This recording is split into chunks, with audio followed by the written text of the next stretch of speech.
Oh, what's going on, everybody? Welcome to episode 450 of FloWrestling Radio Live. I'm your host, Christian Piles, joined by the punctual Ben Askren. Ben, how you doing today, buddy? I'm doing good. I was out here early, and then I got distracted. I got ADHD, I can't help it. And, we're back here close on time, but I think, I feel like I've been validated on Twitter by my non-stinkiness. Yeah. My wife actually logged on. My wife, is never on Twitter. I don't think she's posted in 6 years. And she, this reminded me of, and you guys will love this story, and I don't know if you even remembered or realized it, but a couple years ago, Flo, you guys are troublemakers, had me do technique, and we have a movie called The Sanderson Steel. And the idea is that we were doing it in 2005. Kale said he made it up in 2009. So we called it The Sanderson Steel. Part of it was funny, right? Well, so when Flo finally posts that film, Kale starts angrily texting me and says, I'm going to figure out what my Twitter is, and I'm going to log on, and I'm going to show everyone that you're wrong, and I didn't steal it. Okay, cool. That's good. So anyways, he posted this video of him doing it, and I was the 2002 NCAA championships or something like that, showing that he did, in fact, predate us. But you know what? He didn't do the move very well. I mean, if it was my high school kids, I would have been like, come on, man. You can't do the move like that. It's not going to work against anyone good. But, since he was essentially the inventor of it, we'll give him a pass. Wow. So I don't know what that has to do with anything, but... No, it had to do with the fact that my wife actually took the time to log on to Twitter for the first time in 6 years because you were making these outrageous allegations that I actually had body odor. So my wife figured out how to log on to Twitter to make her first post in around 6 years. Wow. Well, I'm glad. I'm glad for that. And Keegan O'Toole chimes in too. So if you don't know, Ben Askren yesterday claimed, and I actually believe him, that he is unable to achieve body odor like a normal human being. Which I guess, okay, fine. Keegan O'Toole said, okay, you would think no at first, but Ben Askren does not wear deodorant, and I have firsthand experience of him sweating profusely outside and inside, and I have never smelled him. Very strange, but factual. Thank you, Keegan O'Toole. Yep. I think my wife's post was funnier, and it's got quite a few likes. I haven't seen it. Okay. She said, technically, I have Twitter. I just don't tweet, but I'll make an exception and confirm that 100% I've never smelled a whiff of body odor from Ben, and it's super weird. I think his body siphons all the toxins and expels them through his butthole. That was where she got me on that. She roasted me on that one. Wow. She would know.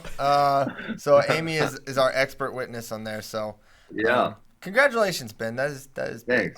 Thanks. It is nice, because I never have to wear deodorant. I don't have to worry about stinking. It's quite it's quite the superpower, I guess you'd say. Yes, among your most powerful. So okay, we have a weekend coming up. Urigen's been happening. We said Jordan Burroughs was going to wrestle. Jordan Burroughs didn't go to Urigen. It sounds like visa issues or something weird like that. I don't know how that happens or. Putin got involved. Putin said, "I'm not letting GB in my country," or what? I have no idea. All I know is the two words visa issues. That's all I know. Oh. So I don't know what that would be about, that we were able to get Joey McKenna and all these other guys through, but not Jordan Ernest Burroughs, who looked like he was thinning himself out for competition. So I'm sure he's probably disappointed that he's not going to wrestle Urigen, but hey, there's always next year, Jordan. Hey, so maybe this is a question for Nomad. I obviously, anyone can answer this, but it feels as though they're having these ranking series events that some country, or a lot of countries, are putting a fair amount of emphasis on this. And so when you look at like the field USA sent to last week's Mateo Pelicone versus the field they're sending to this week's Urigen, obviously last week's was much deeper and much tougher. Nomad, is that a thing? Are other countries also sending more people to rankings events rather than traditionally tough ones?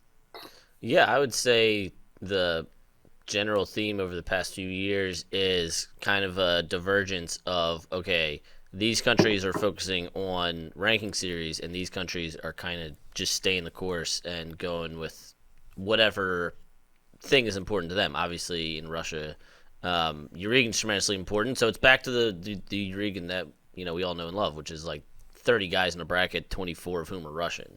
So yeah, it's I would say that countries are kind of doing that as well. Okay. Yeah, I think Russia is more or less whatever on the ranking series. I don't think they really particularly care. I think where they've sent guys aligns with that. They're not worried about where they are in the bracket. I just think that's their mentality. It's a fine mentality. I think we have that a little bit too in America, but at the same time, it's like, well, if you can set yourself up in a better position, you should take advantage of that. But you think Kazakhstan's worried about where they are in the bracket? Are they going to ranking series? No, I don't know how much they participate or not, but things have a way of working themselves just out. Curious. I guess. Yeah. Okay. So, oh man, Ben, what a ride this is going to be. So, that's that on the international front. We're waiting. I think it'll be a couple weeks before we get the men's Pan Am rosters. We have the women's wrestle off here in, I don't know, a couple weeks or so. I just talked to Sarah Hildebrandt on Rudis on Deck show yesterday, and she said she's going to wrestle February 8th. There's a few other wrestle-offs. I didn't realize how good the girls' team this year is going to be. They're going to have an Olympic medalist, a world medalist at almost every single Olympic weight class. It's going to be a pretty outstanding team, actually. Yeah, I think so too. Nomad and I went back and forth on who we thought the Olympians were going to be at every respective weight class. Come on, Nomad, let's go. Well, I don't know if he wants to do it now. Yeah. Why not? Oh, because things will change. Okay. All right. Fair enough. But yeah, we were very different. But yeah. I was actually really. Yeah. On the women's side, I don't feel like there's. I mean, but I don't feel like there's. I mean, I feel like there's 2, maybe 3 contenders at most weight classes, and once you go beyond that, the girls beyond that don't really have a shot in most weight classes. Is what I feel like. He didn't like the weight cutters, and I didn't care at all. That was my thing. I don't mind that Sarah's coming down or Jakara's coming down. So I think both of them will be there. And Sarah said she'd been weighing, like, walking around naturally 52.5 kilograms. I don't know, if that's true or false, but that's pretty damn light. That's only 4 or 5 pounds over, something like that. Yeah, she used to be 55, and that was a pull for her. So she's like made a concerted effort to change her body and her nutrition. Yeah, absolutely. Maybe as it gets a little closer, we can have plenty of time between now and Olympic trials, which USA Wrestling was in town yesterday, which was fun. So nice. Got me jacked for the Olympics. You were here a couple years ago for that, Ben. Like 4 years ago. Yeah. Was it? Oh, Did you get that? Did you get that? Did you work on them about that Vegas event? They're spreading out over the entire week. No, we didn't talk about 7 that. days in South. It's gonna be called 7 days in South Point. Oh gosh, sounds like a reality show I want no part of. Okay, so the big happenings for the weekend are 2 duels are going to happen back to back on Friday night: Ohio State, Iowa, and Penn State, Nebraska. And I figured we should just get into that. There's some other interesting matchups like Michigan, Northwestern, UNC, Virginia Tech is pretty juicy. But those are the 2 marquee matches I think for the duel. So Ben, I don't know if you want to get into those now. Yeah, let's do it. I'm excited. Some of them though, when it's like you're really looking forward to 1 or 2 matchups, that kind of makes it hard because you don't know who's going to show up necessarily, right? So a match like Ohio State versus Iowa, if a few guys don't show up, you're going to get a really good match. If Penn State, Nebraska, if you guys don't show up, you're going to get a really good match still. Whereas, Michigan, Northwestern, I think there's a few key matchups that we want to see. But if a few of those guys don't show up, like Seabass and who's been hurt lately, then, maybe it's not going to be all that exciting. Yeah. Do you have any Seabass intel? Yeah, it's very fair. I have no Seabass. You know what? I didn't realize he was 3-8 as a JV wrestler. I love stories like that because, one of the things I preach is that as you get older, if you really just put the time in and you focus on wrestling, you're going to get a lot better. And obviously, Seabass is a proven example of that. I always bring up Jordan Burroughs. Jordan Burroughs was effing 19 and 14 as a college freshman, and now he's like the GOAT. Like, what are the 19 and 14? That's a terrible record, and then he goes on to be the GOAT. Like, come on. Yeah. Thank you for watching that, Ben. That was good. I got another one that'll be going up. Ooh, nice. What about chop a couple things out? Any chance we see Seabass this week? I don't think so. He's not like out for the year or anything. They're really being cautious because they want him at 100%, and nagging injuries are not something fun to to wrestle through. And does he think Joey Silva's bad for his health? Oh, you said it, not me. Someone was giving me flack. I'm not the Joey Silva homer. You are. I know. Someone was giving me heat yesterday because I didn't mention him in our 133 title picks. But I'm not. I'm just trying to keep Joey focused on March. I'm not trying to put that pressure on him. Yeah. All right. So Ohio State versus Iowa, super interesting match. Obviously, the Hawkeyes are massive favorites in pretty much every duel this year because they have a good wrestler at every weight. And that is extremely beneficial. Mm-hmm. So, Ben, why don't we just go back and forth a little bit here and the gang chime in. But starting at 125, Heinzelman versus Spencer Lee. Yeah. Is this your upset special? Is this your Tuesday headline, Ben? Definitely not my Tuesday headline. We talked about, but we talk about this duel yesterday because we gave him 9.5 point over under. Yeah, I guess we did. Yeah, we did do that. Well, so let's just go through it quick. Yeah. So we got Spencer Big, DeSanto Decatur. This is a nightmare matchup. Big. We talked about that. DeSanto. Pletcher versus Murin. Someone asked who's the most likely guy to get carvered. Is it Colin Moore or Luke Pletcher? Oh, Colin Moore for sure. It's kind of Colin Moore, but I don't think Jacob Warner's a guy that is going to get him like super tired. But it's probably Colin Moore. But Colin Moore carvers himself. Yes. It's a self-carvering, perhaps? Well, I know. I brought this up on the whiteboard war with JD. I'm not predicting it to happen, but we've seen him go into a very hostile environment as the number one ranked wrestler in America and lose at Rec Hall a few years ago. Whoa. And now Kassar is better than Jacob Warner, but it was a 5-2 match at Big Tens last year. You got to imagine that Warner's probably going to be wanting to come out and put on a better performance than he did against Eric Schultz. So it's just Bracky, you say that Kassar was better, but you have to remember at that time, Kassar lost to Hoffman that year. True. Was replaced by Shakur Rashid, who placed 7th that year. So actually, it's very comparable, and I hadn't even considered that. So yeah, that's super interesting. And I think the reason Colin Moore is a better chance of getting carvered is because Warner's better than Murin, in my opinion, or matches up better with Colin Moore. Really? In my opinion, I agree with that. You don't agree with that, Ben? Warner being better than Murin? Not this year. Warner's lost to JAL and Eric Schultz. I mean, he's Murin had only a has way one tougher schedule, loss. Ben. Way tougher schedule. Well, damn it! Now I gotta go to WrestleStat and see every single match. But Warner's got 3 losses, correct? I'm forgetting one more, or is it just the 2 that I mentioned? He lost to Brucky. No, Brucky, Aiello, and Schultz. And Schultz. I mean, Murin's wrestled guys comparable. I mean, he's wrestled. Reddit's obviously his only loss. He beat Tristan Moran, who's ranked number 4 currently. Man, I'm blanking on who else he may have beat at this point. No, I guess Josh Heil, who's a top 10 guy. It's in my opinion, I view Jacob Warner as being better than Max Murin. And maybe it's because he placed last year, but that's just kind of how I view him. Because I think when he's really good, he can be like top 3 at the weight. You know what I was hoping we would see at some point or get some more news about is freaking Anthony Echemendia. Got all excited about him, and it kind of sounded like, man, let's get him in school and get him in the lineup right away. This kid's ready to go. But I don't know. I don't know if things have slowed there or if something's gone on or getting him into school is not as simple as they thought. But that's a guy I want to see wrestle at Division I level somewhere at some point. Here's my carver situation.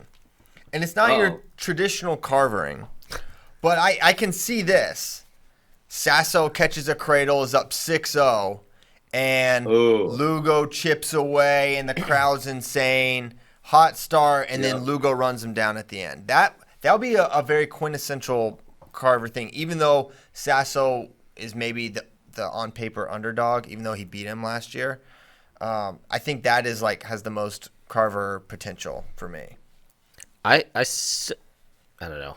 I could see that happening, but I more so feel that Sasso is going to be the one that just gets boo birds rained down upon him because he beats Lugo, and the Carver crowd's early just hates him. That could be. Yeah, there could be some hatred there. That's what I'm seeing. Yeah. So I mean, what I think those are 2. So I think Pletcher and Moore are both solid favorites. if you had to make lines, they would be fairly significant over Warner and Murin, whereas Sasso would be more of an even money, possibly even a slight dog at this point. So I feel like that wouldn't be a carvering because it's such an even match. I feel like a carvering, by definition, is when one guy is here and the other guy is here, and we've established this, and then this guy up here loses because of the environment. Is Alex Meyer, Mark Hall, the last like true carvering we've seen? That was a carvering. That was a carving. For sure. Man. Carver almost got Zane that duel, too. Yes. Oh, that was a huge one. That was insane. Big shout, Brandon Sorensen. Crazy match. But, yeah, is that – I'm trying to think back the last couple of years. The last true – What do you think about DeSanto over Soriano? Ooh. Because then Soriano – That might have been a carvering. I think that was a carvering. Yeah. Yeah. I've never seen – I mean, have we seen Soriano tired before or since? Never. We watched him wrestle for 30 minutes one time. Yeah. One time he wrestled Dayton Fix for a half hour. No factor. One He time. actually did that multiple 2 times. Yeah. They weren't wrestling Wait, that 2 times. much. What's the second time? Their match in the rack last year with all the reviews and everything, the file was literally 31 minutes long. Yeah. It was horrible. Really? Do you not remember that? I don't remember the file being 31 minutes long. With all the reviews and everything, it was 31 minutes. It was I remember being a disaster. I do not recall it being that long, but that's a mess. That was where Anthony shot him down with the G-feller. Yep. That was awesome. That was awesome. That was a great I heard duel. Anthony Ashnault was in the building yesterday. Or is that He 2 was days in that. ago? Yep, 2 days ago. Schnalte was in the house. Should have some cool content coming out from that. Good guy, down to earth for a total super stud. He's making so I thought this is interesting. Maybe it's a little bit of news to some people, but I thought with his injury, he said, "No, I'm not going. 2020's out. Not going to happen." He's going to last chance at 65. Wow. So he's an interesting wrinkle, and he was listing some of the guys that are not qualified. Meredith Ironman. Who else was in the mix there? There were quite a few pretty big names. Tough. I can tell you. In the mix at 65. But man, he looked great at freestyle last year before James Green happened, and he tore his knee up. He made the finals. Yep. Hey, we had a good Warner over Mick list. I think that was a carvering. You think so? If you think of where they were at that point in time, that's Warner's 5th match of his career. Miklas is 3-time All-American. I got to think that, and the circumstances in which it happened were kind of like totally ridiculous and probably that was a ridiculous match. Situation. That was ridiculous. It was horrible, kind of like. Oh my god. Yeah, I don't even understand it. Evan Henderson will be in the mix. Jaden. Oh my goodness. Henderson, Ashnault, Saunders, Dean Heil. Dean, who it's definitely easier to win an NCAA championship than qualify in that weight class that you guys are reading off. So, okay, I'm glad you mentioned that because Pat Downey said that it's easier to win, just go in the NCAA bracket and win that than it is to qualify via last chance, which you will have to beat probably NCAA champions along the way in order to win the last chance. Yeah. I was curious do you just flat agree with him? I don't think in every single instance, but definitely in that instance that would be the case. Probably those upper weights, maybe not, maybe like 84, so 86 in freestyle, but 184 in folk style, maybe not. I don't know what heavyweight looks like at the last chance. 97. So I'm not gonna say across the board, but I think there's definitely there's times when that happens. Yeah, I think 57, 65. I think for the upper weights, probably it's not the case if I had to guess, but it's certainly a tough way to do it. Which, as it should be. It should be hard to qualify for the dang Olympic trials. Just my opinion. I agree. Okay. What are we giving the Buckeyes any shot at an upset anywhere at any point? At any weight class, Ben? So is Sasso an upset? Okay. No. Is Rocky an upset? Yes. I'm giving him a chance for sure. That's the best chance for one in my opinion, outside of Sasso. I think so too. Is Gas Tank Gary an underdog? No. Heavy favorite. Yes, ultimate overdog. He is a definite underdog. I don't know. I'm curious for how Kimmer Romero's gonna go. Romero's really had a nice season. Mm-hmm. Yeah, he has. And Kemmer struggled to get to. Oh my gosh, Labriola's. I mean, obviously Labriola's good, but he didn't even get in on the legs at all against Labriola. He obviously won on the last scramble, but Labriola did a great job shutting him down. I think if Romero could follow a similar type of game plan, he'd find some success. Romero's problem is going to be he operates so much from space, or he would prefer to fire off his double. I feel like he's going to look evasive, and they're going to be all over him in there, and it'll freak him out. He'll give up some easy reattack. So maybe it's a bad match. He'll just start shooting, and then it'll just get run behind or something. I don't know. Smith versus Bull, I think, is actually going to be close. I really? Could see, maybe not, but I could see it being close. That's my thought. Wow. I think Smith's really, really tough. I think he's athletic. He can get the legs. He probably won't be able to finish on Marinelli. But I don't see him gassing, although it's a gas factory. Dang Carver Hawkeye Gas Arena. factory. Yeah. Okay. So final score from everybody. Just we don't have to run through it, but just throw it out there what you guys think it's going to be. 11. I'll say 14. 20. I got 19 to 21-12. I got like 26 to. Did I forget math? Okay. I'm 24-12. I forgot one win. I think I have like 26. So I got four decisions for the Buckeyes. I got 4 more. I got Rocky with the upset. I got Sasso and Pletcher. Oh my gosh. You're the Hawkeye hater on this show, not me. You're the Hawkeye hater currently. You're the current Hawkeye hater. You have a long track record of Hawkeye hatred, and you cannot resist. You can do well for a while, a couple months, a couple shows. You can put on some front. But the true colors come out, and they're coming out right now. 4 wins for Ohio State. I don't think so. I think none of them are unreasonable, but them happening in conjunction with one another, I'm saying 2 wins. In Carver Hawkeye Arena. I had 25-9 in the whiteboard war we did. I gave him Sasso, and then the 2 number ones, Pletcher and Moore. Yeah.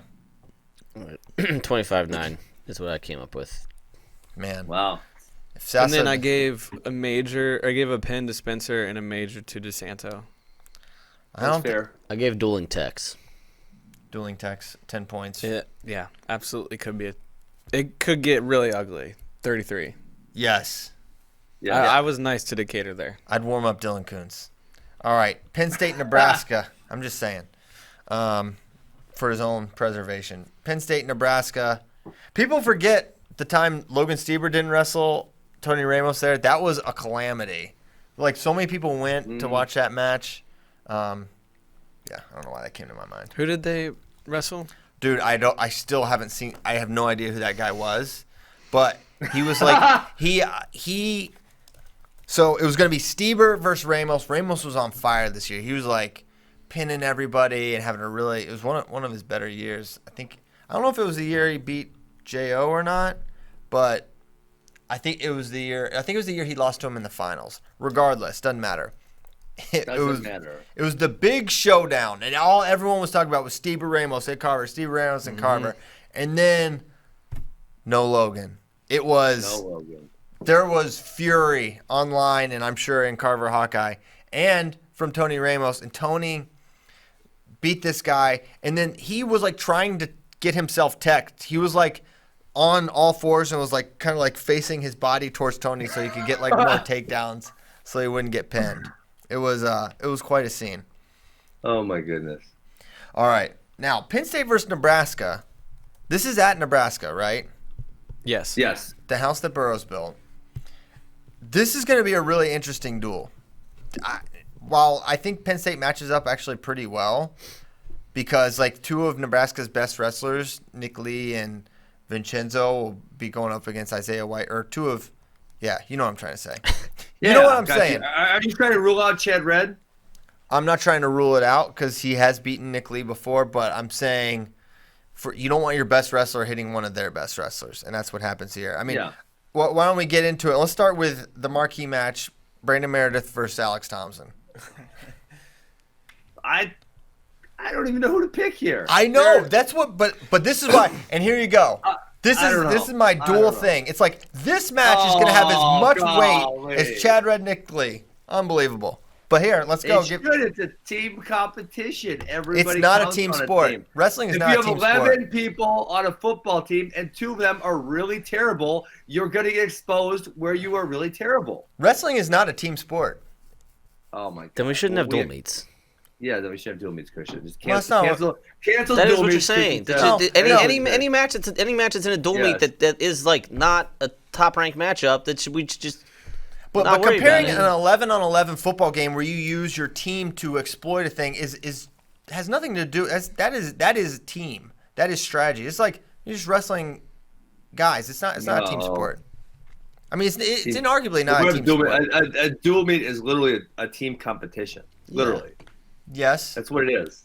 But like the same thing's true in like swimming and other things. Doesn't make them team. Yeah, and in swimming, if 2 teams are really bad. Actually, swimming's more of a team sport because there's at least like relays and stuff. And if there's a head-to-head between high school A and high school B and both of their backstrokers suck, they still do it. We need to have tag team. If there's tag team, then wrestling immediately becomes a team sport. Golly. Wow. All right, so you have to pick a winner for this super consequential bout, Ben. Pick Max Thompson, Alex Thompson. I'd take Max. Thompson. Tolly. I got Tolly Thompson. That's your best Thompson right there. Yeah, I don't know. I guess I'll go with Max Thompson. I think I am. I don't know. I think I'm gonna pick Meredith. Thompson is just struggling in such a way. I feel like Thompson should win the match, but he's just been. Although you know what, I'll say this. Remember the time we were like. I didn't really necessarily agree with it, but everyone was like, Pat Glory kind of looked good when Spencer Lee attacked him. Mm-hmm. I thought Thompson, like, the first minute and a half was really hand-fighting hard and hanging tough, and there's only so much you can do before you just get taken down. But he was really battling until it was, like, over. Once he got taken down, it was completely over. But he was really wrestling hard. I was actually like, man, good for Alex. All right, I changed my mind. Alex Thompson over Meredith. Hey, there we go. There we go. Also, real quick, shout out to Ryan Tierney on Facebook. Kyle Visconti was the wrestler that Tony Ramos beat that night from Ohio State. It was 29-14. He's never been. He almost scored 30 points. Yeah, it was straight 29-14. I guess you never probably had any technical falls like that or any weird scores like that, did you, Ben? Me? That was my whole sophomore junior seasons of high school. Oh, that's right. Yeah, you just wanted. I was trying to get the state national takedown record, and I would like do weird shit like choose top or lock my hands on purpose to give them more points so I can get more takedowns. Really? People hated me. It was fantastic. That's amazing. You would lock your hands on purpose so that you could get more takedowns. Yeah. That's reasonable, right? Did you ever, at that point, why don't you just take them over in a gut? Just straight up lock your hands and take them over one good time.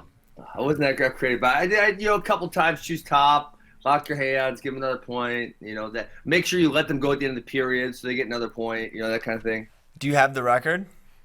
I had the Wisconsin State record. We only got 40 matches. I got 371 my sophomore year and 401 my junior year, and I think 39 matches.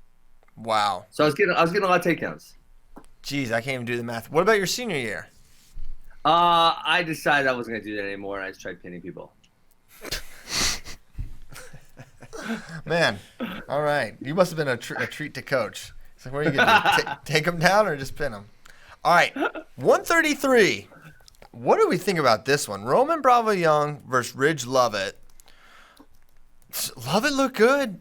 He looked really good against DeSanto. There's no wrestlers that are less similar probably than Roman Bravo Young and Austin DeSanto, however. So other than they happen to be excellent. Well, they're both good on their feet, I would say. Yeah. I think they're both probably their best position. Bravo Young is also not great on bottom. He's good on bottom, but not great. I think it's one where Lovett keeps it close, but I don't really see – Lovett can't get over that hump because he doesn't have like that go-to takedown where he's going to take down these best guys. He's going to always be able to keep it close because he never gets ridden. He barely ever gets turned. He's tough on top, but he's got to figure out how to get over the hump. I agree. I think it's a Roman decision. He'll need Roman will have to hit some real adversity, like bad weight cut or not feeling right, or something's got to kind of spiral out of control a little bit for him to lose it. We've seen him have that, like he had that against Kramer of Arizona State, where he still won. Yeah, that was a close match. He was kind of fading and it didn't look as good, but that's been more of the exception than. First day of the scuffle last year, he wasn't great. But oh yeah, that, like you said, those are few and far between. It seems he's just too good on his feet.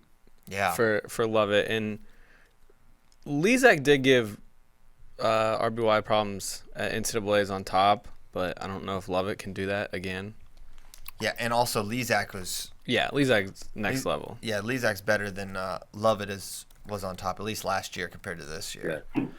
So tough match, but if you're in Nebraska, you're probably circling this one. Like we might need this one if we're gonna try to pull the upset here. Then we moved to 141. Nick Lee versus Chad Red. Two Indiana boys. They've wrestled a couple times. I don't know how many times they've wrestled in college. I know they wrestled at the duel. I think just the once last year. Yeah, I don't think they hit at Big Tens or NCAAs. And I mean, Nick Lee's my pick to win NCAAs. He's my pick here. What do you think, Bill? I'm gonna go Chad Red. Besides the Moran match, he's having a great year. I think he matches up pretty well because of his scrambling ability with Nick Lee. And so I think this is going to be one of those matches where I don't want to say coin flip, but it's kind of either guy can win every single time. Okay. Let's I'm gonna go Nick Lee. If you haven't watched their state final, find it on YouTube because it's incredible. Outstanding. One of the best state finals ever. Yeah. But I'm gonna go Nick Lee. I just think he has too much offense. Too much offense. That's my read. The two matches, that state final and then the match they had in the duel last year, were super similar, where Nick Lee came out and scored early, and then Chad Red kind of worked to get back into the match. He was able to pull it off in that state final, but didn't last year. But that match was a little bit controversial. Yes. Maybe should have been a stall call for Chad Red. I feel like those guys are razor thin between each other, and it seems like if those two previous matches give a template, Nick Lee's got to score early, which he's been able to do. Chad Red's got to prevent that from happening. So we'll see. I'm curious to know if Chad Red can kind of shut Nick Lee down early, and that seems like it might change the match. Yeah. David wrote about that match. Mike Mal did a telestration. I don't know. I couldn't think of that word. Did telestration on it. So a lot of good stuff there. This one's in Nebraska. Yeah. I'm still gonna go Nick Lee. We all kind of love Chad Red. I know. Chad is better in the. Be brave. Chad Red is better in the postseason than in the regular season, typically. Facts. Facts only. He was like, what was he seeded going into Big Tens? It was like the 8 or 9 seed. Not good. It was like, oh my gosh. Came out top side. Yeah, and then all the hammers were down below. He just had to be wasn't he seeded 16 in NCAAs last year or something just totally ridiculous? He was high last year, yeah. Because he hit Yanni in the second round. Yes. So he must have been the 16 or so. So yeah. But oh my God. So ridiculous. That is ridiculous. All right. Jared Verclaren versus Colin Purinton. Chad Red was a 16. Wow. Oh my goodness. That's insane. We probably had crazier seeds, but and then he finished 8th. Divided by 2. All right. I like, man, this is gonna be. I don't know if Purinton matches up that great here. For clearance so hard to score on, but I'm gonna give him the nod at home. I think Purinton. You're giving Purinton the win here? Yeah, you think that's crazy? Ooh. You sound surprised. No, I think you're right that he's gonna have a hard time penetrating Verclaren's defense and scoring points. But it is a toss-up, man. You were just kind of being a PSU homer, so I guess that's why I was expecting you for sure to pick Verclaren. PSU homer. Well, you have to factor in here that sometimes Verclaren will just beat himself. Yes. Like the Lehigh duel in Sudden Victory, he just threw himself to his back in Sudden Victory, and I watched him do it. I watched him do it at Scuffle last year too. He just Watch him do it against Austin O'Connor. Yeah, sometimes he just has questionable decision making about when he should go big with these moves. Yeah. Yeah. Well, Leroy Jenkins-ish. Just goes for it. Yeah. I'll take Purinton by decision. I feel like he's the safer bet. 2 losses for Verclearen so far this year to Jimmy Hoffman and then Josh Maruka. So solid guys. No shame in losing those guys, but like the story for me, the Penn State guys haven't faced a lot of ranked wrestlers at this point in the season. Look at everybody that Purinton's already faced. He already beat Max Thompson, beat Maruka, lost to Zachary Deegan, Perry, wrestled Cole Martin, wrestled Pat Lugo. He wrestled a bunch of top guys. But he's lost 5 of his last 6. Yeah. Cole Martin put that honey badger on him. To top 15 ranked wrestlers. It's not like he's losing to bums. I didn't say they were. I'm just saying, like that's a Jared Verclearen potentially level person that he. I'm not saying that. You're just acting like these losses are there's some huge indictment on him. Well, they're not. It's not a huge indictment. Those guys beat everybody. But it kind of shows where he's wrestling at right now. He's like, I know he's not winning those matches, but is there something to that? I mean, a guy losing 5 of 6 psychologically, that's got to mess with you a little bit. Absolutely. Yeah. 100%. Yeah, I got your back here on this one, CP. Definitely 5 and 6 in the middle of the season. That's one of the things about the Big Ten schedule that's so tough. Some of these guys who they're top 20 guys, but then they lose 5 of 6 or maybe even more than that potentially. When you look at some of these guys' schedules, dude, that could put you in this downward spiral, and then you start wrestling like dog crap and think you suck. That's for sure. Yeah. Okay, you convinced me. I'm picking Verclearen. Oh, Verclearen. Well, Pierre just lost 5 of 6. He's lost 5 of 6. Yeah, it could happen. That's rough. That is rough. Astronaut was asking, he's like, how's my boy from Nebraska doing? And then I forgot, Purinton almost beat him at Vegas last year. He's like, that dude always wrestles me tough. I don't know what it is, but like we've wrestled X amount of times, and every time it was tough. At Vegas, I don't remember that. It was day 1 at Vegas. I don't remember that match at all. It was really a close match. It was crazy. He was really coming at the end of the match. It's like one of his closest matches of the year. Yeah, he was. Astronaut killed everyone that year, and that was actually except Fernie Silva. Except Fernie Silva. I remember that match. Fernie wrestled. Who did he wrestle tough last week? It was 57. Kendall Coleman. Yes. It was overtime, right? Yes. Mm-hmm. Fernie Silva got some matches once in a while. I know. Gotta get him over the hump. All right, 157. I guess is Brady Berge done or what? Do we know? Yeah, what is the story? Someone. I know. Has Kale hit you back recently? Have you only if I claim he stole my move. This is the Askren ankle pick, and just do Kale's ankle pick. Then he'll text you. Then they'll open the lines of communication. You can be like, "What's up with Berge? Is he okay? We miss him." Because as it stands, it looks like Bo Pfeiffer versus Peyton Robb, which I think could be a bonus point win for Nebraska and Peyton Robb. Really? The Bo Piper turns up sometimes. Who did he wrestle tough the other day? He made the Scuffle Finals. No, he wrestled Deacon really tough. It was like Deacon beat Kendall Coleman by 14 points, who's ranked number 6, and then turns around. I think it's like, was it 5-1 against Bo? No, it was 6-7-0. Are you sure? I'm positive. Wow. Jeff Byers made that match seem 10 times closer than it really was. I thought it was like 5-1. He lived 6-0. 6-0. He lived on his legs the entire first period, just like struggling to finish. Well, why are you hating that Bo Piper's got some scrambling skills? It wasn't scrambling. He just tied him up. And all his losses this year are by decision. He lost to Mike Van Brill by 1, Deacon by 6, Barone by 3.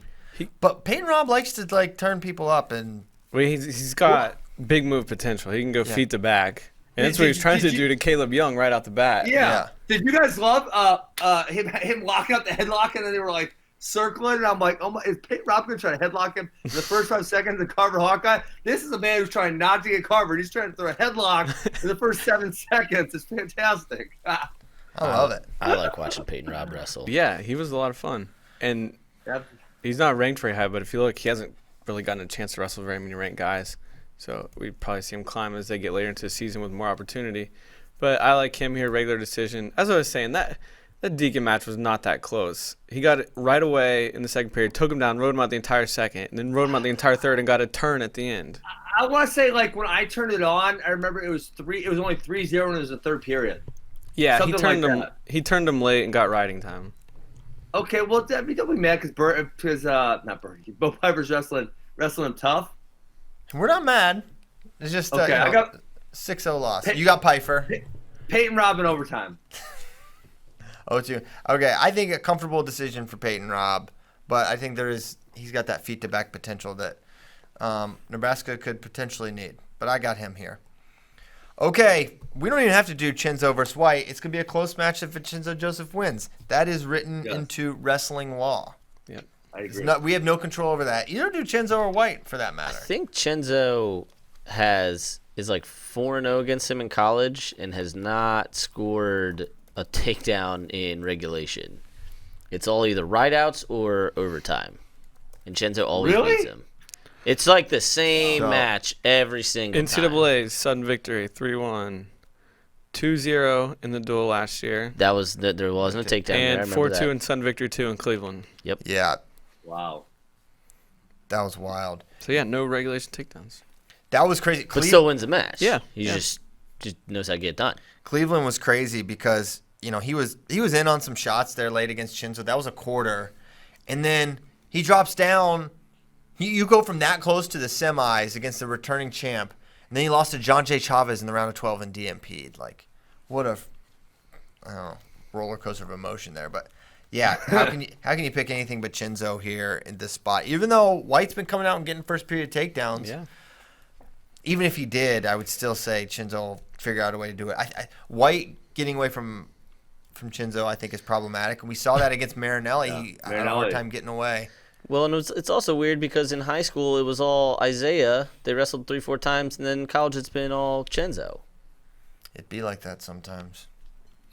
That was like, I remember asking Chinzo one time, and he's like, that was one of the worst losses I ever took in high school was when he beat me in the Fargo finals. That was lopsided. Yeah. But then since, it's been very different. Mark Hall versus Mike Labriola. So we're not making picks? Is it just by default everyone has to pick Chinzo by decision? No, you don't have to. I'm just asking. Okay. We don't have to, but it's been predetermined. I'm taking Chinzo. Yeah. You could go for it. I got it. Chinzo by decision. I'm just making sure. I just want to confirm. Yeah. Good confirmation. Then Hall versus Labriola. What was the result last time? It was 5-3. This was a weird match. It was a review for locked hands or something. Oh, yes. I think Mark got called for locked hands. He did because he did lock hands. Remember, this was during the time when everyone was locking hands all the time. Soriano or Dayton were locking hands in their match. I forget which. Both corners challenged for locked hands. Both were match. Yes. I think Mark had won. I know the Michigan folks weren't happy against the mean. Yes, in the semis. That's what it was. Yes. Yeah. Oh yeah, that's right. Everyone forgot the rules last year for a little bit. Just for a little bit there. Or we can't prove that they weren't going for the Wisconsin State takedown record and just trying to get some more points. They just weren't able to follow it up with any takedowns.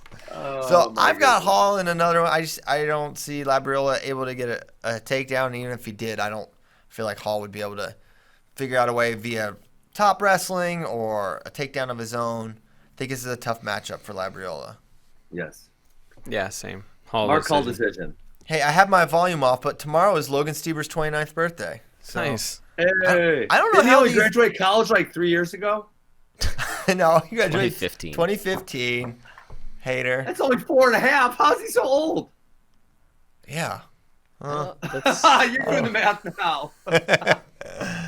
Kids graduated at 24 now. Well, yeah. I mean, he did he have 5 years of college or 6? 5.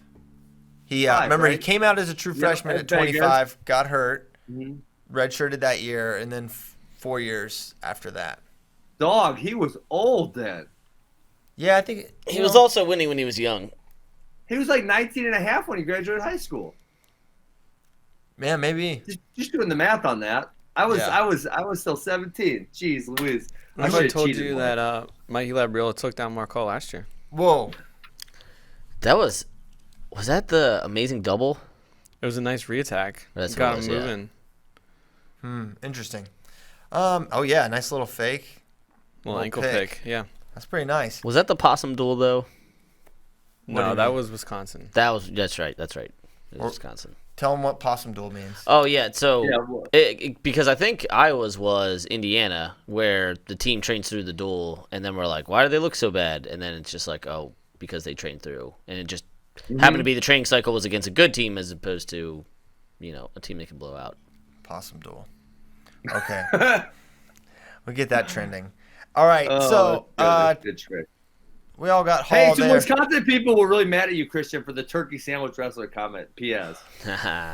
Wisconsin people were not happy with Christian Piles. It's a compliment, but they can be. You know what? It's a compliment. They did not think it was a compliment. I'll tell you that much.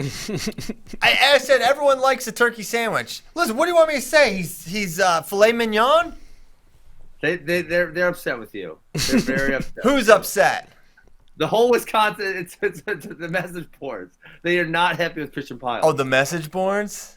Yeah. Okay, well, yeah. They were complimenting Cole Martin, and then they said, Christian Piles called him a turkey sandwich wrestler. Then they flipped out. They want your head on a steak. It's just, don't in the eye of Wisconsin. We're going to stick the, oh my God, what are the Manitowoc people called? We're going to stick them on you. The Averys? Oh, yes, my gosh. We're going to get the Averys on you. Those are spam people. He's flying into Manitowoc County. Spam people. Yeah. Turkey sandwich wrestlers. There's nothing wrong with it. Everyone likes it. You know what? He could just place. Go ahead, get 30 NCAAs. Cole Martin could All-American this year. There's no doubt about that. Yeah. All-Americans, there are many All-Americans that are turkey. You're not going to win a title, but you're really, really good. Everyone likes them. It's not a put down. It's not a put down. Oh, my goodness. 84. Aaron Brooks versus Taylor Venz. Man, I'm taking Brooks. Yeah, I am too. Brooks after what I saw last weekend. Wow.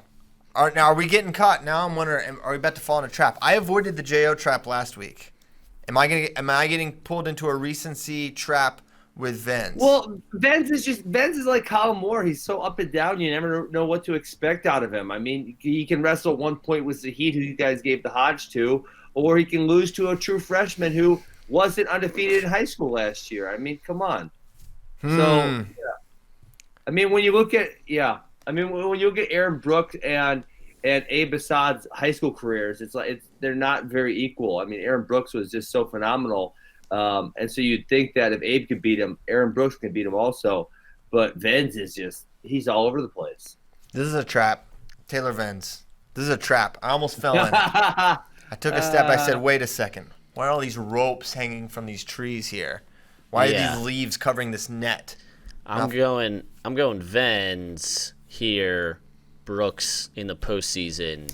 And this is the match where it's like the weird freshman. Yeah, it's like the weird freshman loss, and then Kale and company, they're like, hey man, XYZ, and then he beats him by like 4 or 5 in March, and just completely rights the ship, and everyone freaks out. It's like, oh, what's going on there, Brooks? Like he lost to an All-American that he's going to beat later in the year. Yes, I feel like our lives have been saved. Wow. While Bracky and Ben are going to live a life of peril and danger. Nope. Big Brooks. Venz is good. He's good on top too, and we'll see where Aaron's at from the bottom position. Shakur Rashid versus Eric Schultz. This is another. Shakur, he took a step forward last week, beating Pagano. Pretty dominant win there, 6-0. Not that Ben thinks 6-0s are very dominant wins, but here. Well, it's 3-0 starting the third. You never know what you're gonna get. Well, all right. So Shakur Rashid versus Eric Schultz, who's coming off a hot win over Jacob Warner. He's a hot guy. Hot guy, according to Andrew Spey. I'm gonna take Shakur in this one. I got Shakur. Shaqtosis. Maybe this is another trap. This could be a trap too. Taking Sugar Shack as well. I like the way he looked against Pagano. He was really aggressive in the first period. Looked more in rhythm. If he smacks up Schultz here, which I don't know if that would surprise me a ton, I don't know. It'll cement something in my close the mind. gap finally after 4 weeks that Christian's been talking about closing the gap. I said it'll happen by NCAA, so I'm not wrong until NCAA's been. So you can't gloat yet. So on Tuesday's show, we couldn't figure out why it widened. Remember? Because we were like, "Why did it widen?" And you were like, "Oh, sod," but he only moved up one spot. It was because we took Brady Berge out because he hasn't wrestled since December 6th. Yeah, that is the one foil to my plan could be Brady Berge not wrestling anymore. That would definitely be bad if he's not in the mix at all. Jeez, Intermat still has Berge at like 4. He's from Minnesota. They can't help it. I just shake my head. He's from Minnesota. They have no choice. God. Yeah, What they're doing the best they can. What are they doing? They have obituaries to write. Yes. I die laughing when you guys do that, when you run that bit. Oh my God, that's a good one. Ambulance chaser. That's some of the best. That's right up there with Nomad calling the match move by move for me. Yeah. One of my favorite bits that you guys run. Okay. Hey, we won an award. I know we don't win much, but oh yeah, I forgot the mug. The Ozark Howler was named the Cryptid of the Year by the National Wrestling Media Association. We have a nice mug. They're very nice mugs, yeah. Yeah.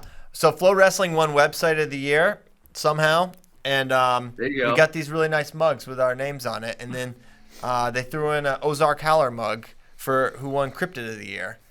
Was this an inside joke? Well, I don't know about this. No, the Ozark Howler. That's from Missouri, right? Because the Ozarks are in Missouri. Yeah. Missouri and Arkansas, it's been spotted in. But it was one of the cryptids I reported on, and Jason Bryant, that happened to be Jason Bryant's favorite. So when he was getting the mugs made for us, he decided to award the Cryptid of the Year to the Ozark Howler. Wow. So that's big. Okay. All right. Nice. Shots fired at Sasquatch. So we all have Shakur here? No one's taking Schultz. No, I got Schultz. He's got Schultz. Schultz is better than Lucas Davison. I don't think Shakur. I think Shakur's still rounding into form. I think it's taken him a little longer than they would like to get back, but I think by March he's going to be about as close to the full version that we're going to see. But I don't think on January, 24th or whatever, that's what we'll call it, that we're going to see full Shakur. And Schultz is really good. So, all right. So I think this is another where Schultz or Shakur outplaces him in March. You got a quarter shack situation here. All right, Neville's versus Lance. I remain high on Seth Neville's. He'll be taking on Christian Lance.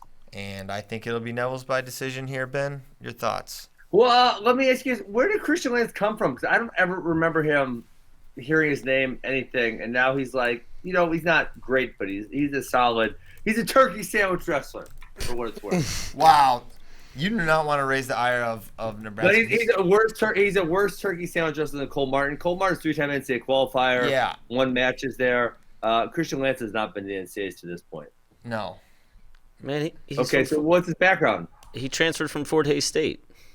Oh, my gosh. Oh. Did you pin him at Fort Hays State Open, and then he decided to transfer D1 to get better, Ben? I didn't go to that one. You know what? Someone posted the results from the CMSU Open when I was a redshirt, and I lost 2 matches that year. So I was in 4th place. They said that's why I hold the CMSU so highly. That actually maps. That makes sense. Must have been at least pretty tough for you to lose twice. Yeah, Mark Bader was in that tournament. I think he took 5th that year. Zach Esposito won it at 141 pounds. Oh. Yeah, there were some good wrestlers there that year. Oh, you have deep knowledge of the Central Missouri State Open. It's great. I wouldn't have expected that coming into this FRL streak you've been on. I'm surprised you didn't see that on Twitter. Oh, I saw it.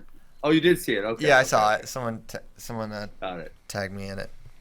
I don't want to call you out. I'll go with Christian Lance. Whoa! What? You're crazy. You just said you have no idea who he is. Well, I watched him just against hate Seth Neville's, or I watched him against Hilger, and I'm not all that impressed with Seth Neville's. Okay. That's fair. Man, okay. You're going to be so wrong. Yeah, Seth Neville's going to win this pretty handily. Okay. Well, I'm wrong sometimes. It happens. Hey, go big or go home. Your Tuesday headline literally should be Christian Lance beats Seth Neville. No, he can't make a Tuesday headline. Are we doing Tuesday headlines? Because I'm excited for Tuesday headlines. Yeah, we're doing them. I was kind of right last week because I said Thor beats Gas Tank Gary, and that in fact happened. Wow. You could take Lee over Heinzelman for this one? All right.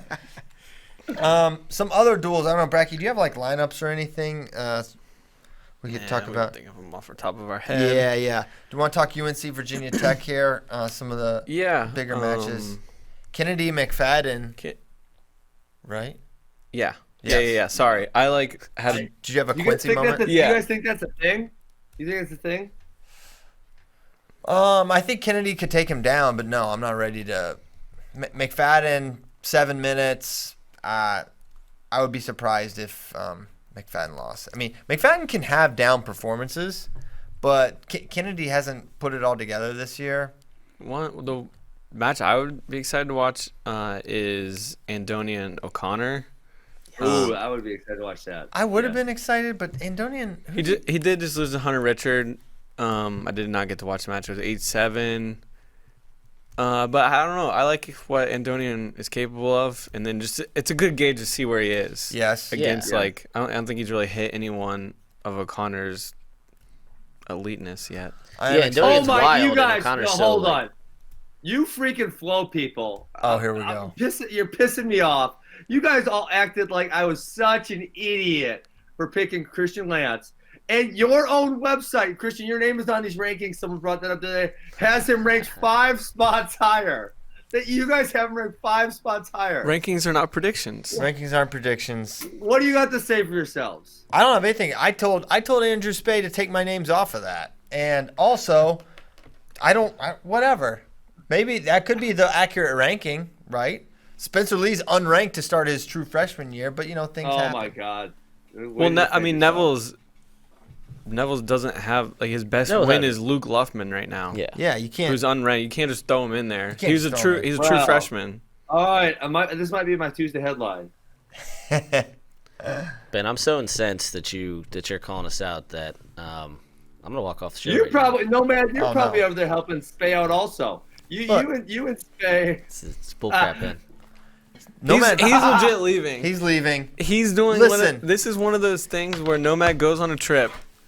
Does not tell anybody where he's going. No, Nomad had something to do with it. He just, He told us he was going to sacrifice goats. He said this morning, he's like, Bray, take a spot and don't give it back. Bray, take a spot. I'm coming Don't over give there. it back. Here comes David Bray. And now, don't ever give it back. If you're not a longtime listener of the show, you don't know that Nomad once a year has some sort of pilgrimage that he is completely secretive about. What is that now? Is that what's happening right now? That's what's happening right now. He's leaving. He's going to Kansas. I thought it was in summer. Well, it often has been. I don't know what this one's about. He was getting ready to tell us this morning, and then CP made a joke, and then he just decided, it would be much funnier if I don't tell these guys. Yeah, because he's dressed in all black, and we said he was going to, a Satan convention or something. And then we're like, so where is... you guys don't know where he's going? You guys don't know No where he's idea. Going. I also don't know how he's able to do this, considering Christian's his boss. Can just be like, hey, tell me where you're going. What am I going to fire? A Freedom of Information Act? I can't... I don't know. Threaten to fire him or something. No! Is he not working this weekend? He is supposed to, there is, if I was, Mr. HR guy, he is supposed to, put in, a time-off request for, but we don't do it like that because it's, a really time-off request. He works 100 hours a week, so who cares?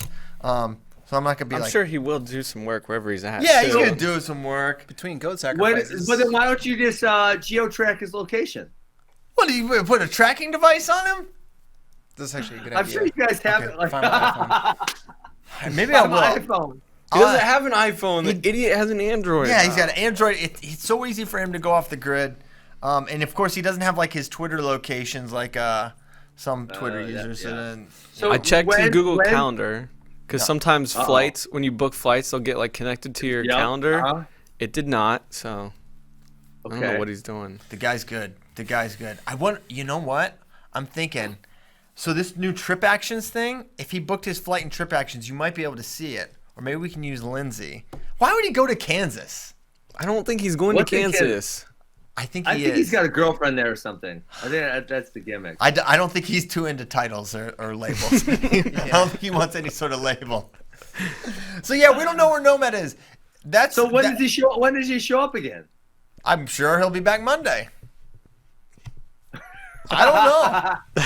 I have no idea. I got people in Kansas. If you can narrow down a location, we can hunt them down. I know. How many people even live there? So yeah, if you're a Kansas listener, be on the lookout for Nomad in the. I don't know. Where's he gonna fly into? Wichita or something? So he's wearing all black. Did he tell you? Is he going to Kansas City or is he going to Wichita or where's he going? The word Kansas is all that left his mouth. That's all we know. That's it. Nothing else. Yep, that's all we know, and that could very well be a lie. So that's where we're at. That's just a day in the life of working with the Nomad. So Virginia Tech could be. Speaking of Nomad, Virginia Tech I think could be a pretty big favorite here. Yeah, their lightweights are better with Prada. Wait, time out. Kyle, you're not reading your Facebook mentions. Someone said you could track his IP address when he logs into Flow to work. Oh wow. Wow, we'll need to get our engineering people on that. Yeah, I don't know. That's above my pay grade. I'll put that in the Slack channel. See if someone can. Let's get a Jared ticket started. If you guys check it on Saturday, then I can put a tweet out to my peoples in Kansas, and then they can hunt him down. Hunt him down. Okay. Well, we've got a weekend project now. I'm sure we can figure it out. All right. What were you saying? Yeah, Virginia Tech has the advantage at the lightweights at 25 with Prada and Girardi at back-to-back weights. Although whoever North Carolina wrestles at 33 is interesting with Melendez and Hernandez. Melendez is out on making 25? I think so. I'm pretty sure they've been wrestling. Heilman? No, Decatur, I think is his name. Timothy. Yeah. Yeah. So I'm not sure what's going on there, but then at 57 too, AC Headley, BC LaPrade will be good. Yeah, I think 41 will be good between Sherman and Moore. I would actually probably favor Sherman in that match. I would too. Though Moore could just pin him, get a chin and arm, and take him over. So it could be an interesting duel. I think those are the main marquee matches for that one. I think that's first duel on ACC Network, FloWrestling. Okay. So. Wow. Check it out, I guess, if you have that channel or whatever that is. Streaming. Hey, Oklahoma State is going to Iowa. Not wrestling Iowa. That's later. But they're going to wrestle UNI and Iowa State. They're trying to be the Iowa State champs this year. They're trying to. It's going to be tough, especially that Carver Hawkeye situation they've got going. It's going to be a tough one. Yes, indeed. So, looking at some of the matchups, 25. Well, let's do UNI first. Oklahoma State versus UNI, because that is the first one, I believe, right? Mm-hmm. So UNI 49, Thompson, Boo. I think we all probably like Boo in that matchup, right? Mm-hmm. Yep. Yeah. Boo's 2-1 all time against them, but those last meetings were in 2018. Oh wow. So it's been a while. That's way on back there. Mm-hmm. Boo's been looking really good this year too. Thompson, a little inconsistent. Yeah. West Gym factor. 84. Montalvo's kind of hot right now. Who did he pin last week? He beat Bonacorsi. I don't know if he pinned him. He just beat Bonacorsi. He got a pin against the West Virginia kid though the night before. Okay. Also, speaking of Jason Bryant, apparently Coleman Scott said yesterday Melendez 25, Hernandez 33. Oh, really? Melendez has a win over Prada, right? Yeah. Oh, he does? Mm-hmm. I did not know that. Melendez, that's their spiciest lineup. That's at least from a blue chip perspective. I don't know. I think both those guys are really good, but the results haven't really bore that out at this point. Yes. What else with UNI? 97 if we had gear. I don't know if Holschlag's still in the mix. Holschlag lost last week to someone. I mean, I don't think he's very healthy at all. Yeah. Obviously, been battling that. So I don't think Lujan Montalvo is a thing. I think Lujan takes him out no problem. I mean, if Joe Smith is back, which whoever knows about that, him versus Steyr could be semi-interesting. What the heck? It's so weird. He wrestled at Scuffle, and then they made him available for media the week after, and he was talking about how excited he was to wrestle in Gallagriba again and everything, and then he hasn't wrestled since. So I don't know what's going on. No G either. G's not. It looks like Dusty Holmes just won the spot. Dusty Holmes pretty scrappy. Yeah. G won or got second at the Scuffle. Yeah, he didn't look so good in the finals. Real Woods really put it on him. Real Woods you can say he made the finals. Guys. Yeah, he beat. They both beat Shoop. Hone beat Shoop too, and his one loss was to Woods as well. So Anhone has a win over Tariq Wilson. Just beat Cole Matthews at Pitt last week, and now he gets another shot at a top 15 guy in Blockus. And at this point, it's almost that situation they kind of ran into last year with Oklahoma State, where this guy's been the starter the whole time. He's going to be qualifying the spot. If you throw G in at the end, then he's got to. It was like with Joe Smith. A steal spot. Yeah, spot stealing season. So I don't know if I like that. Always excited to watch Whitlake go. So this will be a close duel. Yeah, they're doing. This one is in their basketball arena too. Yeah, so really? you kind of lose that West Gym advantage a little bit. Maybe they'll cut the heat on. Just so. Well, they have to have the heat on. It's dang Iowa. It's always cold. I'd say no. Let's go no heat. Make it a little tougher. Oh, all right. Then they're gonna go to Iowa State. Mack will pitch at 25. Mack will pitch. That one's been pretty one-sided. Yeah. The couple times they met, Mack has established himself as a top 10 guy, but it just seems like he's the tier below pitching those guys. Hone with another ranked matchup against Ian Parker.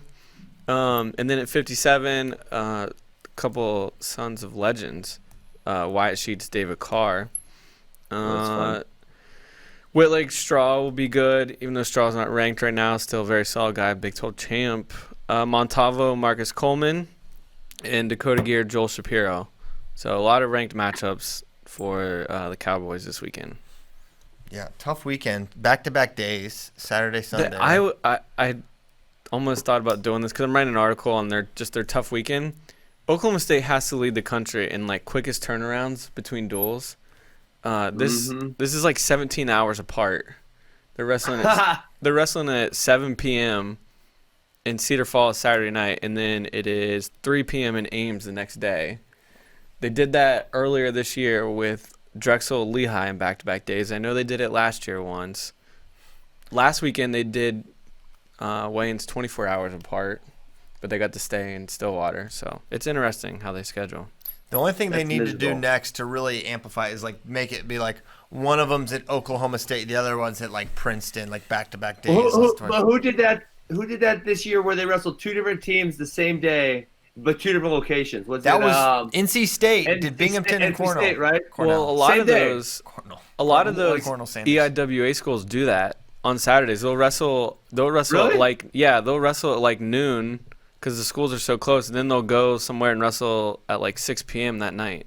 It's the same. I'm assuming the weigh-in counts for both duels, correct? I would assume so. Then how does the third team weigh in? Do they weigh in? I don't know. In the morning time? Classic satellite weigh-in. I don't know. We need to get one of these schools that did that. I think Binghamton did it. Yeah. Can you imagine making weight twice in one day? That would be terrible. I don't think that you have to. I don't think so. I don't think that you have to. Well, so then within the 24-hour period, does the weigh-in carry over for Oklahoma State this weekend since they're only 17 hours apart? So they should. That'd be great. So Binghamton wrestled. They're both in Philly, so they didn't really go. They went across the street, I guess. But they wrestled Penn at 1 p.m. and Drexel at 7 p.m. Did they weigh in twice for that? No way. No way, right? There's no way. That's what I'm saying. Yeah. So it's to major benefit to the team that's waiting to wrestle second, because they make weight like you would assume they'd be able to make weight during their in the morning, right? That's what you're saying. Yeah, you would think, huh? Lucky dogs. So I've been waiting all show. You guys, I had this right here. Sasso, Brayton Lee again. Let's go. What do you think for this one? Because last time it was all Brayton. Every time. I love it every time. What's the adjustment for Sammy? What's he need to do? Yeah, I mean, he's got to get started fast to get points on the board. That's obviously historically that's how he's won, and sometimes even when he's done that, he hasn't won. Yeah, I mean, I think that's what he has to do is get some type of big move off the bat, which with his arsenal is not totally out of the question. Brayton got the score almost right away at Vegas and was just in his face, all over him. I'm curious how our weigh-in affects both these guys, because you have to imagine Brayton's feeling real big, real strong at that point. I wonder if it looks a little different our weigh-in. Didn't Brayton gas in one match earlier? I'm blanking on which match it was. I'm going to go. Hold on, I'll search it. I think Brayton gassed in one of the matches earlier this year. I'm about there. Hold on. Was it the Russell Rolfing match at the beginning of the year? I think that yes, I believe so. Oh yeah, that was weird. Also, shout out Nate Brown, who chimed in, said all 3 teams weigh in at whatever time that first weigh-in would be. Wow. NCAA finalist, Nookie Brown. Thank you. I wonder if the ref gets a little extra money. The guy who's at the other gym, just him with the one team, has to sit there for like 8 hours after that. I don't know. That's pretty good. Yeah, so Brayton Lee hit the wall a little bit against Russell Rolfing. So, I think he is cutting, I don't want to say a ton of weight, but it's some weight for that 1 hour weigh-in. He looks huge. So I don't know that. Yeah, he looks big, doesn't he? Yes. So I don't know that it's going to be as much of a factor, the weight thing. Oh, you don't? I mean, I just don't think. I think we've seen Brayton Lee gas out Sasso, but then we've also seen Brayton Lee struggle with the 1 hour weigh-in. So I don't think the conditioning is going to be as much of a factor as it would if, say, Brayton Lee had morning weigh-in and then wrestled at night. Yeah. So I think the horsepower is something that Sammy struggled with, which was kind of surprising. But it was pretty. I mean, they've gone back and forth. Like Sammy teched him at Vegas, and then Brayton kind of gassed him out twice at trials, and then just seemed to overwhelm him in this one. So it's an interesting rivalry because their matches are often blowouts, which is kind of strange. But at least at the World Team trials, it was Sammy early. He was up 6-0 or 8-0. Yep. In a couple of those matches. Yeah, 8 or 9. 8 or 9-0. The one. And then just couldn't sustain it. So we'll see. I mean, it's definitely the adjustments are there for him to make. It's just, can he make them? I'm really excited to watch that match again. Big fans of both those guys for sure. And I picked Sammy to win NCAA. So obviously, pressure's on. Pressure's on this weekend, Christian. Pressure's on, I guess. Yeah, sure.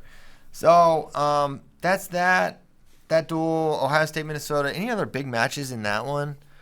41 McKee Pletcher. We kind of saw that one. That'll be good.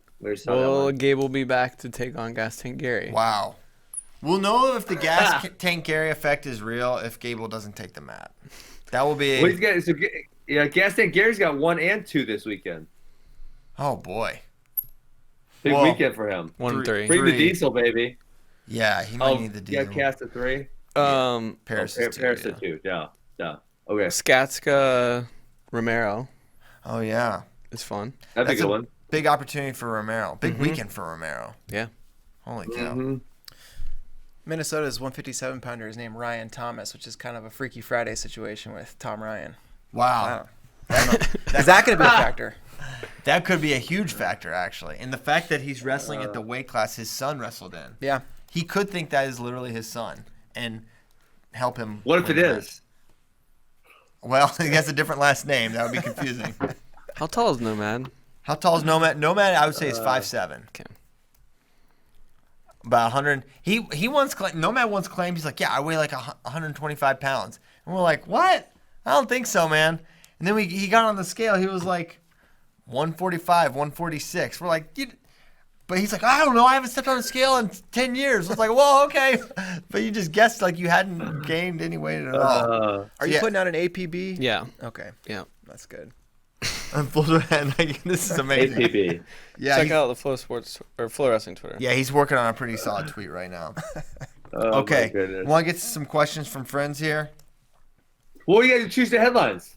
Oh, Tuesday headlines. Yeah. All right, go. Come Ben, on, let's go. I'm so excited. All right, Ben, you go. Bracky, I'm gonna think of one. Go first. Sasso beats Lugo and Brayton Lee is #1 wrestler in the country. Woo! That's a good one. Wow, that's a pretty good one. You love Sammy Sasso. Man, do you have one, David? Nebraska beats Penn State. Oh man, I think they can do it. Ooh, that's a good one. David Bray and I are shooting a whiteboard war right after this too on that duel.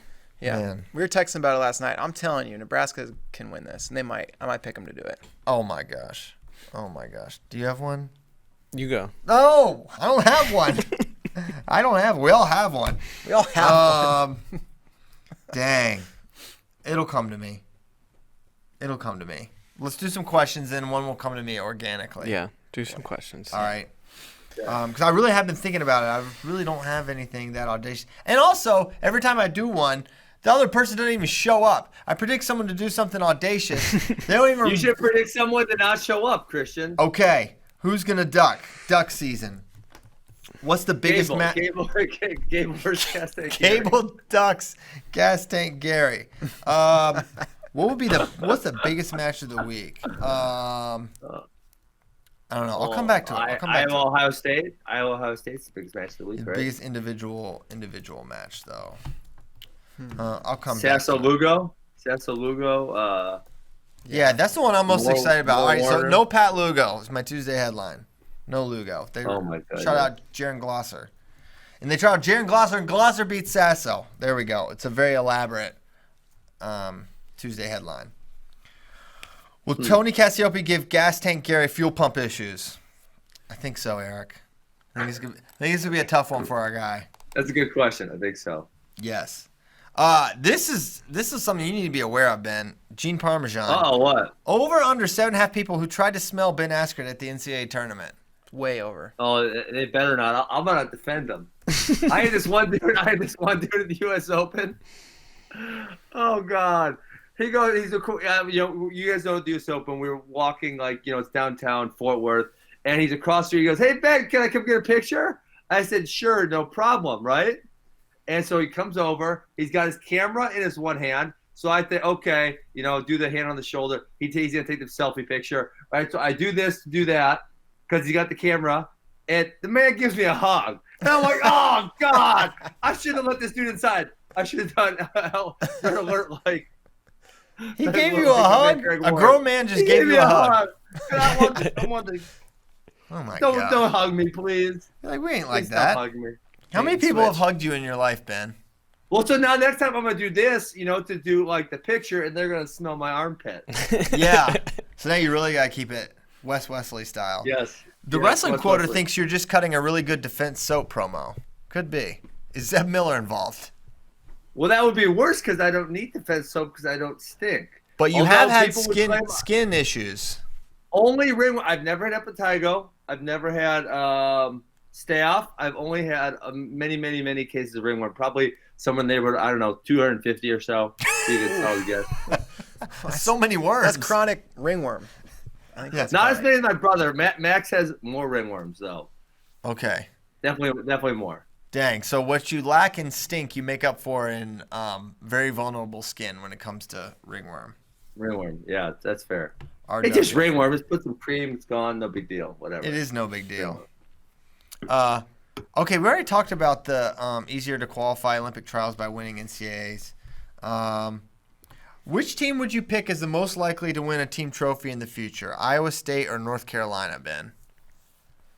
How near of the future are we talking about? Are we talking about it's just like who would do it. Maybe it's like who would do it first, based on what you see.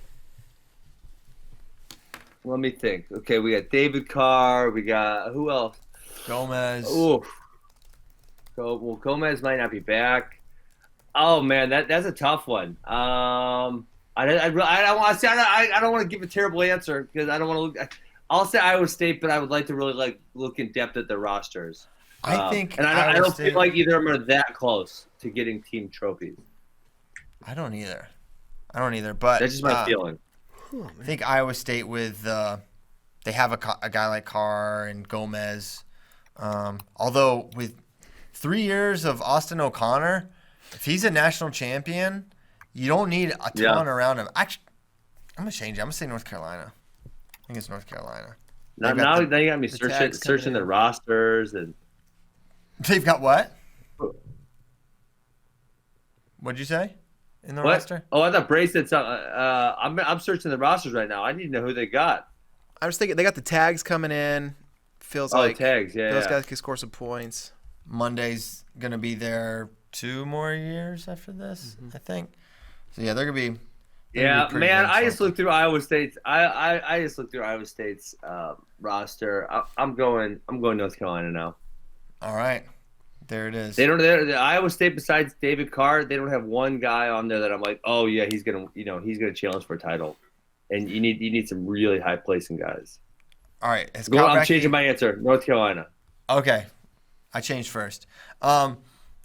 Kalbacki, have you been dunking on anyone on Facebook? No, people have been pretty good today. They're under control on a Thursday? Yeah. I do have a Tuesday headline though. Okay, let's go. And it has to do yes. It has to do with Iowa State. All right. Okay. Hilton Magic. Cyclones upset Cowboys. Okay. Because it can totally happen. That could happen for sure. Love Hilton Magic. Okay. But I mean, think about it. Iowa State's 5-3. Oklahoma State's 7-1. Coming off a win over top 10 Pitt. Be an upset. It would be. It would be an upset. You guys don't seem very jazzed by it. I'm not jazzed. Yeah. Because it's kind of realistic, but you know what? It clears the bar. I think it's good. Yeah. Wow. David likes it. No, the years start coming and they don't stop coming. We are, dude, Ben. I'll send you. Ben, you like music, right? I'm trying to remember what song. That feels like it was a song from my high school years. You're right. It was. So there's a recording artist named John Sudano, Sudano, and he's a cover artist. He does covers of your favorite pop hits, and I just think you should listen to some of them after the show, and I think all of you out there listening should look up John Sedano. This is a trick. I would start with the YMCA, and then go from there. Oh, I think that's some of his best work. I don't know what's going on. There's something in here that works in. I'm not doing it. I kind of feel like YMCA needs to be like the third song you listen to. Okay. Maybe start with Adele. Hello. Which you've covered. You've covered that one. I did cover that one. So you and John Sedano are not so different.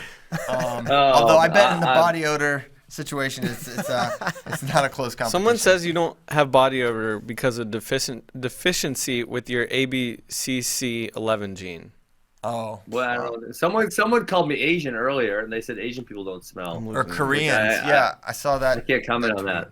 Yeah, I can't either. I did do 23andMe a few years back, and I don't recall any Asian in me.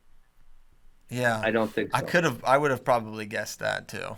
But, you guys ever do those 23andMe's? No. I don't really care. A lot of people I kind of want to do it just because everyone asks like what my national but I'm just like I don't know. It's like very like Irish and English and everyone's like, "No, you're like Sicilian or something," and I'm like, I don't think so, not according to my parents, but I've never actually done it, so because I don't really care all that much. I'm not like, oh, my this heritage or that heritage.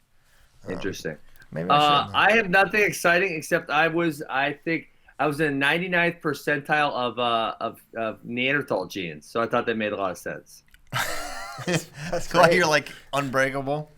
All right, it makes sense. That's why your chin's so pronounced. So chin and the brow. So my wife always brings up the fact that a lot of wrestlers, she didn't grow up in wrestling, but a lot of wrestlers have that this thing right here. And so she said she always wonders, like, do you get it from wrestling, or are people with the large brows just drawn to wrestling because you have significantly more caveman-looking dudes at a wrestling tournament than if you just went to some other sporting event or just public place? What's your feeling on that? I don't know. That's an Amy Asker question from friends. I think it does lend itself to a certain type of person and individual and upbringing. Yeah. And maybe that upbringing somewhat aligns with the Neanderthal gene. There's got to be some forehead flattening. There's some forehead flattening in the hand fight. It has to happen in the hand fight. Bono's just got that spot missing from his hairline, which I'm assuming is just from just like grinding his head into another man's forehead or something. Yeah, absolutely. I think there's something to that, Amy. Amy very involved in this episode. She's made twice, yeah. She's gonna be back. I'm gonna make her a regular on Twitter now. Yeah, you should. Are you going anywhere this weekend? Are you in Vegas or what? I'm going to North Carolina actually. One of my sponsors. Oak Grove is doing a get together with all. He sponsored a whole bunch of wrestlers. So we're actually going to the NC State Duel, the Wrestling Virginia on Friday night, and then they have the UFC event on Saturday. So that's what. Yeah, I'm gonna watch NC State Virginia. We didn't even talk about that one. What? Is there any good matches there? 25 Mueller, Camacho, I guess is kind of interesting. Aiello versus Nick Reenan, but Nick Reenan is kind of struggling. He's having a rough year. Yeah. Louis Hayes, Jarrett Trombley's not bad. Yeah, that's solid. Tariq Wilson, Brian Courtney is really interesting, actually. That'll be a scrambling match. Yeah. Yeah. So we'll have fun, all a fun weekend. I'll report back to you guys from that dual meet. And report back. Get some. Hayden Hidley, Justin McCoy. Hayden's. It's not that competitive. Ben's getting rid of that. Well, Caleb, we're good to go if Ben's good to go. I'm good. Yeah, I'm good to go. I'm pumped for my Tuesday headline to come true. And then I'm pumped for Christian Lance to beat Seth Nevels and rub it in your guys' face next week. You can listen. You can really rub it in our faces if Christian Lance beats Seth Nevels. I will just have to. Right. I don't know what. I'll just have to humbly bow because we will be very wrong. I feel very strongly you're going to be wrong, and I promise to take the high road and be a little bit classier, Ben. You can rub it in. I'm good with that. All right, cool. I'll rub it in big time. All good fun. All right. Make sure you listen to John Sedano. Make sure you watch all the wrestling live on Flow today. Safe travels to Ben Askren. Can we give a rundown of what we got this weekend? Quick rundown from KB. Why not? Rundown. Let's go. Nothing tonight. Sorry. Oh my God. Great start. Tomorrow, Midwest duels, some D2 teams, high school and youth. Clarion, Michigan State, Purdue, Maryland, Old Dominion, Edinburgh, Indiana, Rutgers, Oklahoma, North Dakota State, Michigan, Northwestern, Cal State, Bakersfield, Wyoming, Stanford, Utah Valley, Oklahoma State, Northern Iowa, Saturday night, and then Sunday, Purdue, Rutgers, Michigan, Illinois, Michigan State, Nebraska, Oklahoma, South Dakota State, Indiana, Maryland, Oklahoma State, Iowa State, Cal State, Bakersfield, Northern Colorado, Utah Valley, Wyoming. Wow, there's your weekend. We figured it out. Not to mention all the big duels are on Big Ten Network Friday night. Can't wait for those. So. We'll have live updates for both of those. Yes, we have our live blogging team assembled and ready to go. So with that, thank you. Please have a good weekend. We'll see you next Tuesday. See you next time. Hi.